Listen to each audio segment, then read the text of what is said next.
Welcome to Behind the Crown Podcast with your hosts, Brian Hudson and Josh Griffin. Sit back and enjoy these great stories and memories of the Kingsmen Quartet.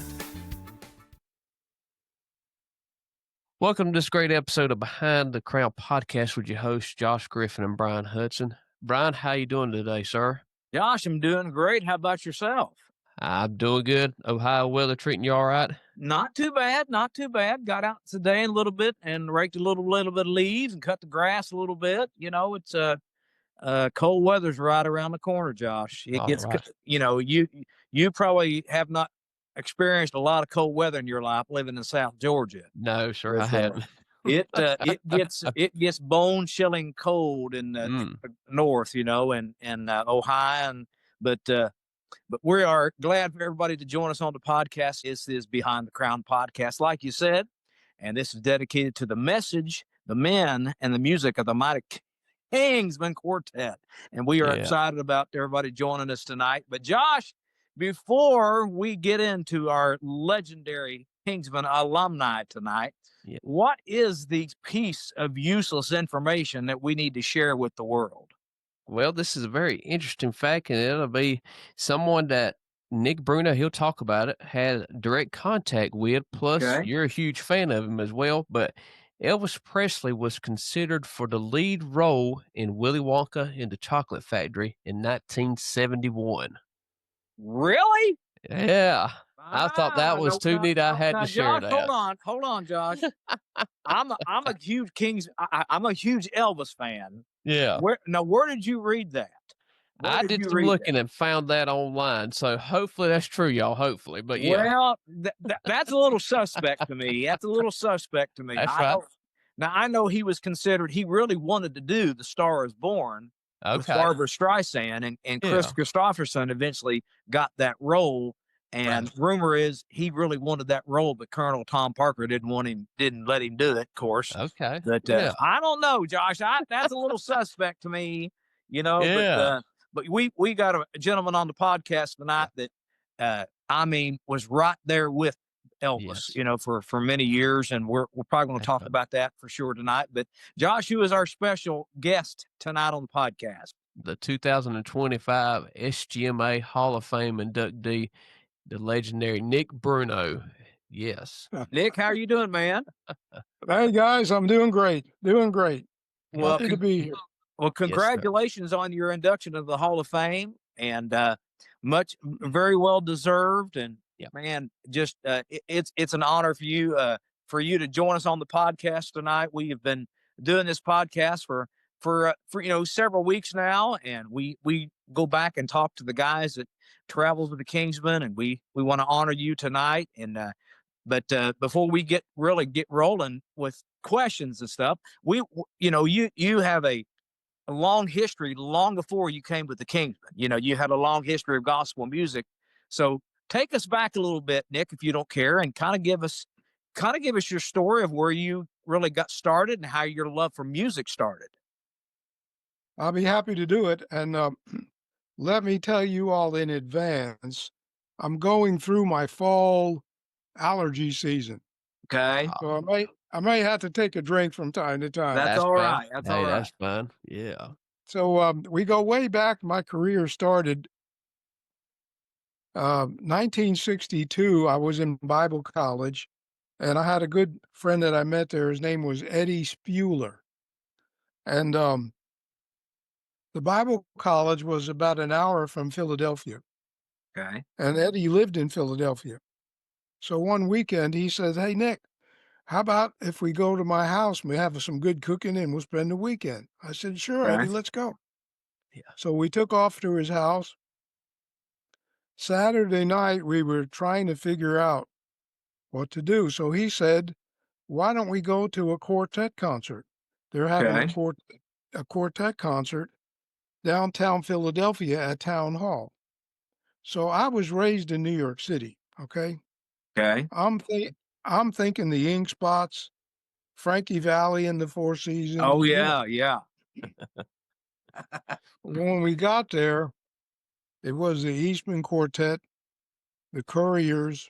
Oh yeah. Weatherford Quartet, and the Blackwood Brothers. Wow. And so I basically sat there with my mouth open all night. But right there's when I decided that I wanted to do gospel music for my life. And so it wasn't long thereafter that there was a group called the Kingsmen Quartet. Yeah. And I have a picture here. Let me show you. Yeah. This is an old record. It's kind of dilapidated. There's can you see that? Oh, Yeah. You're in upper middle. Yeah. Yeah. Yeah, that right there. That's That right there, that was the first quartet I was ever in. Actually, later on, the quartet evolved to where me and Richard Sturbin took it over, and we had me and Richard and Joe Bonsall and Dave Will as the Keystones. Wow. Okay, so we decided to move the quartet to Buffalo, New York. Okay. Because we were doing a lot of singing in the North, and so we did. And then at one time they were having a concert up there. That we weren't involved in it, but we attended it. Right. And upstairs in the lobby, several of the groups were up there just jamming, singing. Yeah. And so I got up there and they asked me to play a couple of songs, which I did. Yeah. Jimmy Taylor of the Rebels was there, and he had already turned in his notice and was looking for a replacement. Okay. So I didn't realize this, but he was actually scouting me, Oh, gotcha. Okay. So a few weeks later, I got a call from the Rebels, and they said, "We're going to be in Cleveland. We'd like you to come and talk to us about a job." Yeah. So Cece and I got in the car. We drove to Cleveland, and we met them at a hotel. And so we're sitting in the hotel restaurant discussing, business and all that. And the maitre d' comes to the table, and the maitre d' says, "Is there anyone here named Nick Bruno?" I thought, well, good Lord. So I said, "Well, that's me, I'm Yeah. And he said, "Well, you have a phone call." Okay, so I said, "Okay." So I went in the hallway there where the phone was. Yeah. It was Joe Muscale. Of the Imperials, right? Imperials, yes. Yeah. And we knew each other because he's from New York. I'm from, Yeah. And he said, "Nick, what are you up to?" I said, "Well, I'm in here at this hotel talking to the Rebels about a job." He said, "Well, how much are they offering you?" Well, I forget the exact amount, but let's say $150. Okay. And so he said, "I'll make it 175 because I need you to replace me in the Imperials." Oh, okay. Okay. He was trying to get me to replace him. He was getting ready to leave the road. Okay. And so I said, "Okay." I went back to the table. They said, "Well, who was that?" I said, that was Joe Muscale. He offered me a job." They said, "Well, how much did he offer you?" I said, 175. And they said, "Well, okay, we'll make it 200. Yeah. Yeah. With my hand up, as Wendy says, it couldn't have been 20 minutes. The phone rings again. It's Joe Muscale. Again, yeah. He said, "How much did they offer you?" I said, 200. He said, "I'll make it 225. So long story short, I think honestly, I really do think that if Joe had to call one more time, they would have made me a partner. Yeah. Yeah. Yeah. Oh, that's so cool. Oh, That is yeah. so So anyhow, I took the job with the Rebels. Yeah. We moved from Buffalo to actually we lived in Lakeland, Florida. Okay. And but truth be told, the Rebels at that point in time, they were not doing that well. Okay. And so Coy Cook offered me a job to join Coy Cook and the Senators. Yeah. Yeah. And so I did. I was charter member of Coy Cook and the Senators. Okay. And the backstory is that when I was with the Rebels, the bass player for the Rebels was Kenny Hicks. Yeah. And Kenny Hicks was related somehow to J.D. Sumner. Okay. Distant cousin or something. So I'm on tour with the Senators. We left Pensacola on a 3-week tour. Okay. And one of our first stops was at the War Memorial in Nashville. Yeah. Appearing with J.D. Sumner and the Stamps. I didn't know that they needed a piano player. Okay. But Kenny Hicks was now playing with the Stamps. Right. Was there. He recommended me to JD. So Okay. JD called me on the bus and offered me a job. Right Wow. there, right down there. Right then Yeah. and there. So I took the job. I had to turn in my notice with Coy Cook. Yeah. So we finished out the 3 weeks. The Stamps were leaving on a 4-week tour to California. So I finished my job with the Senators, got on a plane and flew to California and joined the Stamps. Wow. So all in all, I think I was gone from home like 6 weeks. I'm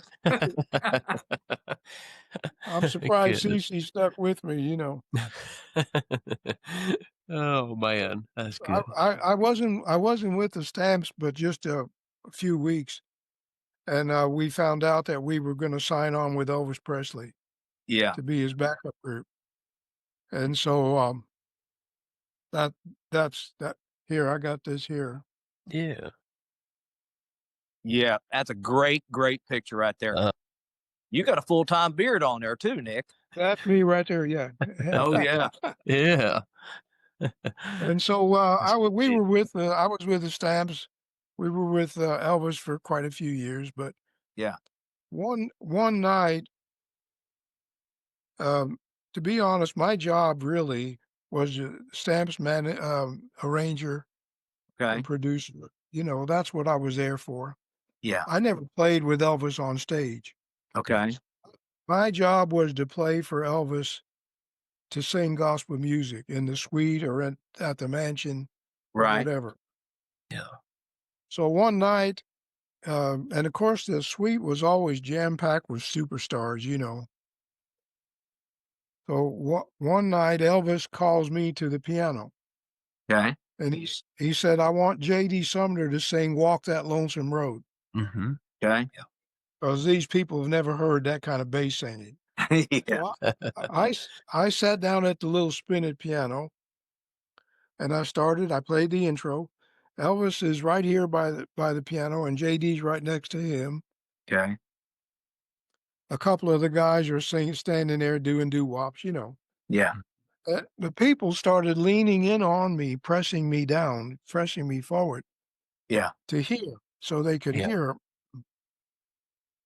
By the time we got to the end of the song, I was just almost looking right at the keys, you know. Yeah. Anyway, the song was over. And when I looked up, on this shoulder right here was Frank Sinatra. Mm-hmm. Wow. Wow. On this shoulder was Dean Martin. Yeah. And on top of my head was Sammy Davis Jr. The Rat Pack. Yeah. I was playing gospel music for the Rat Pack. Wow. Unreal. Not many people can say that. Yeah. Yeah, that's true. That's cool. Goodness, that is But neat.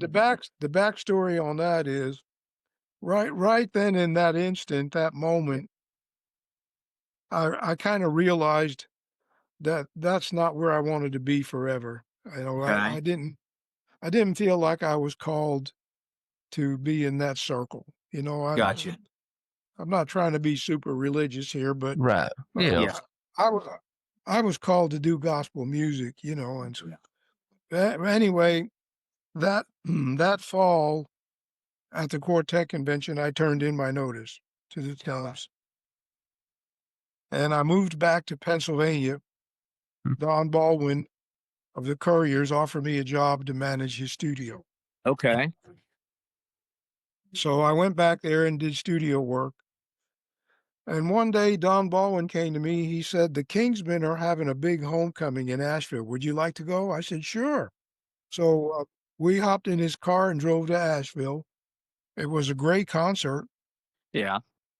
While we were there, Eldridge comes over to me. He said, look, Charles Abbey has just turned in his notice. Would you be interested in playing for the Kingsmen? I said, well, certainly I would. I said, let me check with my wife, my Cece, and then we'll find out. So I took the job with the Kingsmen. Wow. And I was there for till 1978. Yeah. Goodness, that's right. Wow. Nick, let me ask you this. You said Eldridge just offered you the job like that. Was there any kind of audition per se, or you had to like a week just to try it out, see how you meshed with the guys or anything like that, just to make sure everything was right? Nope. Wow. No, he just came to me. And, well, I had already been around for quite a while, Yes. Yeah. and he knew my reputation and knew I had just left the Stamps. Right. Yeah. So I don't think an audition would have been necessary at that Yeah. point. Right. But a couple of weeks, maybe not that long after I joined the Kingsmen, we were in Eldridge's piano store rehearsing. Okay. Now, you have to remember that I have a history with Jim Hamill from the Rebels. Right. And so now he's in the Kingsmen. And so we started to work on a song called When I Wake Up to Sleep No More. Okay. Getting ready for the Big and Live album. Yeah. So Hamill looks at me. He says, now, Bruno, I know you're from the North. He said, you're in the South now, boy. And he said, I want a Southern introduction to this song. This is a great song. I don't want any of that Northern jazzy stuff. I want a good Southern gospel. And so, right away, I'm scared now, so. Oh, yeah. Yeah. I played him an intro, and I thought it was pretty good, Yeah. He said, that's the worst thing I've ever heard. He said, let's take a break. So we all quit. They all went over to the coffee machine and the donuts. Yeah. They were experts at. And, Yeah. but I stayed at the piano because I really wanted to do well, Yeah. And I was playing everything I could think of and so finally out of desperation, for some reason, I went back and I played exactly the same thing I played first. Yeah. The original. Yeah. Yeah, the same thing I played. Yeah. Hamill yelled across the room, 40 feet, Bruno, that's exactly what I'm looking for. That's it. You got it now, right? Yeah. Man. At that moment in time, you felt so relieved. Yeah. Yeah. That is Anyway, great. that's the intro that got on the Big and Live record. Yeah. Wow. Keep following the Kingsmen Behind the Crown podcast for more great interviews like this one. That's right. That is great. Good. Well, That's good stuff. I've got some stats, Nick. Yeah.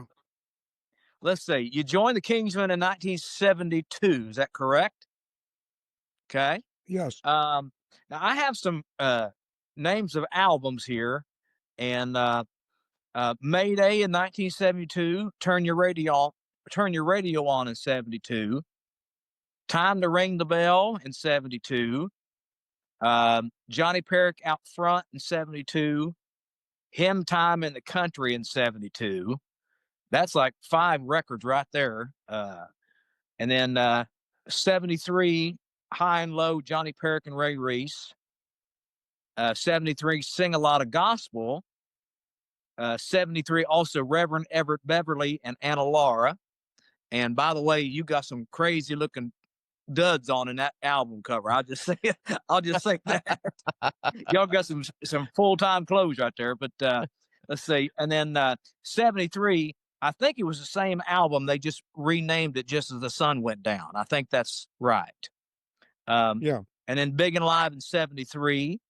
And in 74, Big and Live won Album of the Year. Mm-hmm.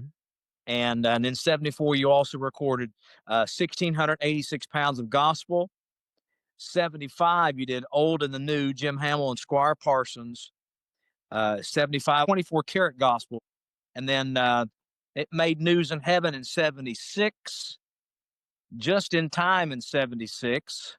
Golden Gospel in 76. Just a Little Closer Home in 1977. And Chattanooga Live in 78. And Chattanooga Live also won Album of the Year in 78. Man, that's a lot of records. I think some of those must have been like budget albums, because that's a lot of records. Yeah, we were selling $5 for $10 and stuff like that. Yeah. We on several occasions we would go in the studio and we would record like 3 albums in one day. Wow. And just play an intro, sing verse, chorus, and then let her fly. Yeah, that's great. 1,686 pounds of gospel. Yeah. Let's see, this one right here. Yes, Yeah. sir. Yeah. Do you know that Marvin Norcross carried us out to a truck company and put all of us on a truck scale? I saw that picture. Yeah. Okay. Yeah. That's where that name came from. Okay. Wow. I remember seeing that picture you talking about, but I didn't put two and two together. That's where they come up. That's neat. Good deal. And that really was the Ton of Fun. That's when the group was known as the Ton of Fun. That's right. Yeah, that's right. Yeah. We had some big boys in that group. I'll mention right here, we're talking about the albums, the Just a Little Closer Home, 1977. That is, other than some of the late 90s, early 2000 records, that one there is probably my favorite record from that time frame. Other than the live albums, but that is a great one too. Yeah. Yes, sir. Yeah, I love the intro you played on Just a Little Closer Home, the actual song. Yeah. Just love that. Love that. Yes, sir. Yeah. Nick, do you have any special memories of Big and Live, since we'll talk about some of the live albums now? Anything that comes to mind? Well, yes, the main thing that comes to mind is the guy that was shouting. Yeah. Yeah. The guy was shouting. He was. We later found out that he got saved in prison to the song when they were singing "Love Lifted Me." Wow. That's awesome. The backstory on that is that the record company wanted to eliminate that. Yep, all the shouting. They thought it was too religious. And so Eldridge told them that if they took that off, they would have to take the Kingsmen off too. Yeah. So they left it on there. Wow. And it's a highlight of the record for me. Oh, yeah. Yeah, because and I'm glad that the Kingsmen took that stand back then, because, quite honestly, that they had not been going full time for very long. And probably anybody else would have said, okay, I don't want to lose our record deal. We don't want to ruffle any feathers, so we'll go ahead and do what the record company wants. But I'm glad they took a stand and said, no, we want it this way. Yeah. Right. Spoke volumes. Well, one of my favorite albums of all time was Chattanooga Live. And you have any special memories of Chattanooga Live? Anything particular? Well, yeah. I mean, that's one of the albums where I actually got to shine my beautiful voice. Yeah. Yes, sir. Yeah. I got to stand up and sing Barely Tone. Oh, Barely Tone, yeah. Yeah. On the old Ship of Zion. Yeah. Yes, sir. That was a great. And one of one of my favorite, and I love all the reunion concerts we have done over the years. I remember my first reunion concert was '96, and when you kicked off "Lovely Name of Jesus" at that reunion concert, I tell you what, the emotion just flowed. It just instant, because that's one of my all-time favorite songs, and it just took me back to my childhood of hearing Chattanooga live, and just the way you played it. And nobody, I mean, I've heard a dozen guys play that song, but you just have the special touch. As soon as you start playing it, it just instant brings back so many memories. What a great song. Yeah. That makes me feel good, really does. I mean, you live to be a blessing, really. Yeah. Yeah. To others, and that makes me feel real good. Yeah. Well, let me ask you, Nick, when you was traveling on the road, what was one of your favorite things about life on the road? Well, I think the most enjoyable thing for me was the camaraderie of all the fellas. Yeah. Yeah. Um, all the groups that I was ever in were pleasant to the degree that everybody got along.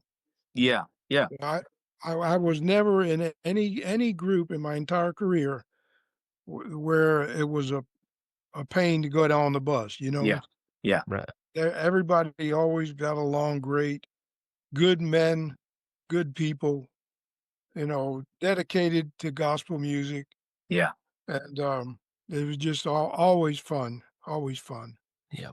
Well, there's a lot to be said for that, because that's the same with me. All the quartets I've been on or been with, we've all got along. And Nick, there are some groups out there, and I've heard some horror stories about some of the guys and people not getting along, and not really hanging out with each other. And so I'm in the same boat you are. I'm very blessed that I've always got along with everybody, and Right. and if with time to go eat, we all go eat. If it was just one or two, we were just buddies and pals, and we're able to, because you're on a bus that long and you're living with the same people for weeks, sometimes weeks at a time or days at a time. You're going to have to get along. You're going to have a spat every now and then, but you got to get along with them. Yeah. Absolutely, yeah. Yeah, I enjoyed the camaraderie. Yes, sir. That's great. Nick, what about least favorite thing about life on the road? Being gone from home. Yeah. Yes, Yeah. sir. Being gone from home. Yeah. It was always, darned if you do, darned if you don't kind of thing. Yeah. Yeah. And you have to do it to make your living, and Yeah. to be in the ministry of singing. But I didn't like that too much, and Yeah. I was really glad when I left the Kingsmen in '78. I was at a point where I would come home from a weekend. You get home Sunday night late or Yeah. early Monday morning, and I was doing so much session work that I would have time to have breakfast. And then I get in my car and I drive to Kingsport or Chattanooga or Yeah. Nashville and do recording. And then I get home in time to get a shower and get on the bus. Yeah. Yeah. And so that's really what prompted me to get off the road. Yeah. Because at that point, something had to give. Right. That's right. Oh, I'll ask you this right quick. I've heard before, and you know more about this than I do, so I'll let you, and maybe the folks would like to hear it. When you joined the Kingsmen, they claimed they had you send you to the barbershop several times to get your hair. Talk a little bit about that, if you don't mind, if you will. I want to hear it straight from you. Yeah. Okay. Well, as you can tell from my Yeah. picture with the stamps, Yeah. I had a beard and long hair, and Yeah. that's the way I looked when I showed up at that concert with Elvis. Okay. So they all had those marine haircuts. Oh yeah. Yeah. Yeah. Yeah. And so they said, "Look, you're going to have to get your hair cut." And so I said, "Oh, okay, I'll be happy Yeah. to." And so I went to the barber, and Jan Kane from the Singing News. Yeah, okay. She came to the barber shop, took a picture of me getting my hair cut, Okay. and put it in the Singing News. Oh, that's great. That is great. Oh, Yeah, man. there's a picture in the Singing. I can't tell you what issue it is. But if you call Danny Jones, I bet he can pull it up. I guarantee he could. I guarantee. That's awesome. That's great. Oh, man, that's good stuff. Oh, that's great. Nick, would you mind coming back? We'll do a part 2. We got a bunch more stuff to talk about. Would that be okay with you? Buddy, I'll be happy to do it. I'd love to do it. Brian, let's hear a story from Nick Bruno, if he will. Maybe a funny one about Jim Hamill or some of the guys on the bus, if you got one that you you have a can funny think road of. story? Yeah. I got a funny story. You want to hear a Hamill story? Sure. Yeah. Okay, so you know the Kingsmen were avid golfers. Yeah. Yeah. We generally would leave home on Wednesday evening and get on the bus, and then we would wake up at a country club somewhere Thursday morning. And we'd play golf, maybe 18 or even 36 holes, and then go set up. So we did that almost every week. Yeah. Okay, so one time we did that, and we had 5 of us playing for some reason. And so Hamill looked over at on the other chipping green there. There was a one-armed man over there putting with his left arm. And so Hamill says, "Boys, you all go out and play." He said, "I'm going to go over there where that guy is. I'm going to get us some lunch money."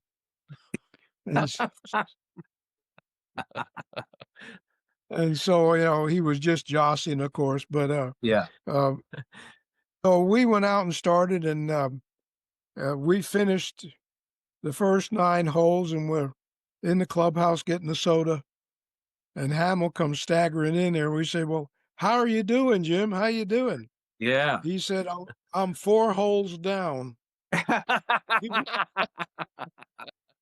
The guy with one arm was the handicap champion of the United States in golf. Oh my gosh, that is awesome.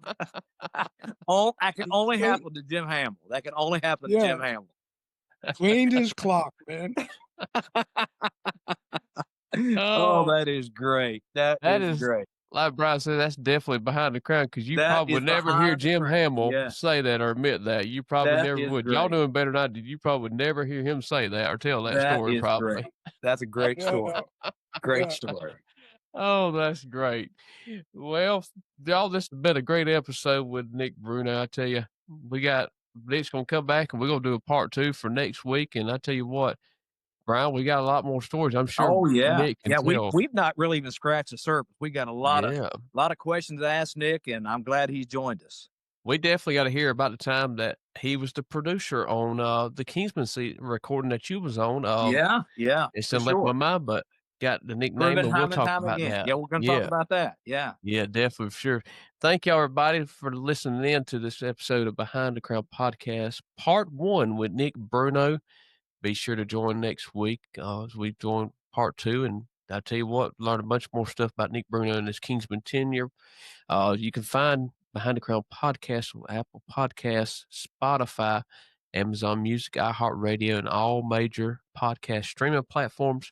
Also, be sure to look for the video portion of the interviews on YouTube, Behind the Crown Podcast. And be sure to like and follow us on Instagram and Facebook as well. Brian, we're posting more reels from these interviews. Oh, yeah. People are loving them on Facebook and Instagram, and we're just having fun doing this, honoring the Kingsmen and their legacy in Southern gospel music. Join us next week for Part 2 with Nick Bruno. Thank you for listening to this episode of Behind the Crown Podcast with your hosts, Brian Hudson and Josh Griffin. If you would, please like, rate, and share this episode. Join us again for another episode of the Behind the Crown Podcast.